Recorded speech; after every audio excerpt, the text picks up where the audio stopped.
Aujourd'hui, on va décortiquer la pensée d'Elon Musk et surtout sa vision d'un futur qui, on le sent bien, accélère de plus en plus vite. Voilà la phrase clé d'Elon Musk. On a l'impression que la réalité s'accélère. C'est un sentiment qu'on a un peu tous, non? Il parle d'un monde où tout va plus vite chaque jour. Et attention, cette accélération, elle touche à tout, absolument tout. De l'ingénierie qui nous propulsera vers les étoiles jusqu'au cœur même de notre société. Alors, on commence par le concret, le palpable, le monde physique. On va regarder de plus près les exploits d'ingénierie qui, pour Musk, sont tout simplement vitaux pour le futur de l'humanité. 27 000 km/h, c'est la vitesse du Starship en orbite. Et pour qu'on se rende bien compte de ce que ça représente, Musk donne une comparaison assez folle. C'est à peu près 12 fois plus rapide qu'une balle de fusil d'assaut. Imaginez un peu, une vitesse pareille pour un engin de cette taille, c'est juste hallucinant. Et c'est la toute première pièce du puzzle de sa vision. Ok, la vitesse c'est bien, mais ça ne fait pas tout. Loin de là.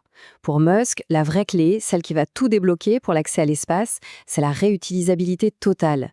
Pendant des décennies, on a pensé que c'était mission impossible, trop compliquée.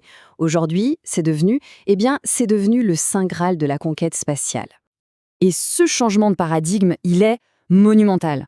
En gros, on passe de fusées à usage unique, qu'on jette à la mer après un seul vol, à des fusées qui atterrissent et sont prêtes à repartir.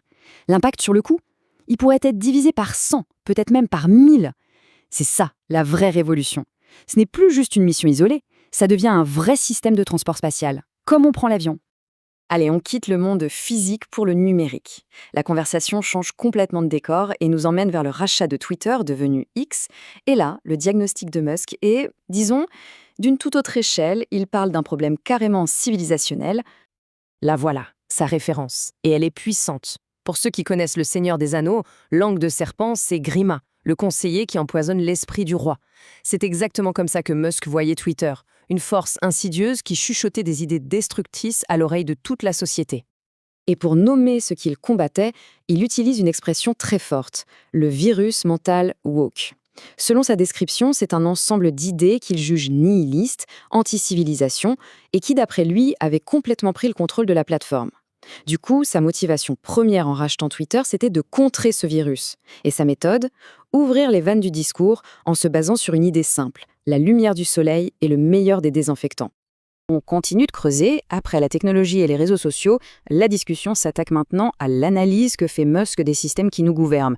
La société, le gouvernement et surtout les mécanismes cachés qui, d'après lui, tirent les ficelles. Sur la question des politiques migratoires, par exemple, Musk présente une théorie bien précise sur ce qu'il pense être la véritable motivation. Selon lui, ce n'est pas juste une question de politique, c'est une stratégie, une sorte de plan en plusieurs étapes. En gros, le gouvernement offre des aides, ça crée un appel d'air pour l'immigration illégale, et la population qui arrive finit par voter pour le parti qui l'a accueilli. Le but final, d'après lui, créer un État où un seul parti garde le pouvoir en permanence. 20 millions. C'est un chiffre assez ahurissant qu'il avance. 20 millions de personnes, selon lui, seraient inscrites à la sécurité sociale américaine avec des dates de naissance impossibles. Des gens qui, logiquement, devraient être morts depuis bien longtemps. Pour lui, c'est la preuve d'une faille, mais une faille gigantesque au cœur du système. Et cette faille, elle a des conséquences. Il décrit ça comme une sorte d'escroquerie par la bande, un peu comme au billard. L'idée, c'est que cette base de données de la sécurité sociale, elle est considérée comme la source de vérité. C'est-à-dire que d'autres agences gouvernementales s'y fient aveuglement pour effectuer des paiements. Donc, si la base de départ est fausse, la fraude peut se propager partout, dans tout le système, sans que personne ne s'en rende vraiment compte. Et là, la conversation monte encore d'un cran. On passe à un tout autre niveau, un niveau existentiel. On va parler de la plus grande menace potentielle, selon Musk, l'intelligence artificielle. Pour illustrer son propos, Musk pose une question volontairement choquante. Qu'est-ce qui est pire, mégenrer quelqu'un ou une guerre thermonucléaire mondiale? La question est évidemment absurde, mais il l'utilise pour pointer du doigt ce qu'il voit comme un biais complètement illogique et même dangereux qui serait programmé dans certains modèles d'IA.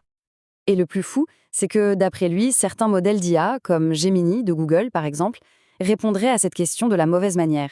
Il pourrait en arriver à la conclusion que la guerre nucléaire est un moindre mal. C'est ça qu'il appelle un biais programmé. Et il va plus loin. Il pense que forcer une IA à croire des choses qui sont factuellement fausses, ça peut la casser de l'intérieur, corrompre sa logique et la rendre totalement imprévisible. Et c'est là que ça devient vraiment effrayant. Musk nous met en garde. Imaginez une IA des milliers de fois plus intelligente que nous, mais programmée avec cette logique faussée.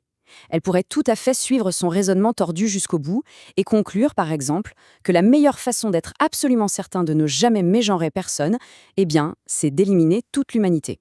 Une conclusion dystopique, mais qui serait, de son point de vue, parfaitement logique. Pour finir, on se projette dans un futur qui n'est peut-être pas si loin.